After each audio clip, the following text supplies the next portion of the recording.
ఇంకొక పక్కన ఇది వైఎస్ఆర్ వీడు ఆయన ఫోటోలు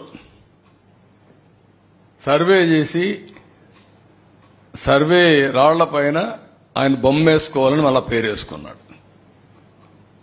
ఆ బొమ్మ వేసుకుంటే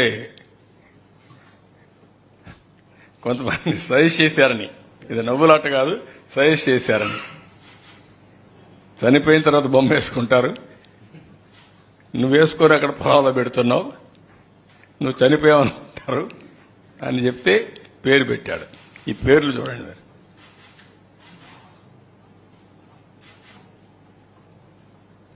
దీనికి ఖర్చు ఎంత? దగ్గర దగ్గర 640 కోట్లు. గ్రనేట్ కావాలి దీనికి. దీన్ని పిచ్చనాలనా, మదమనాలనా, అహంకారం అనాలనా, నాకు అడ్డు లేదనే విధానమా? ఎవరైనా ప్రజాస్వామ్య దేశంలో ఇవన్నీ యాక్సెప్ట్ చేస్తారా అని నేను అడుగుతున్నా. ఈ వీడియో కానీ మీకు నచ్చినట్లయితే లైక్, కామెంట్, షేర్ చేయండి. మరిన్ని అప్డేట్స్ కోసం సబ్స్క్రైబ్ చేయండి.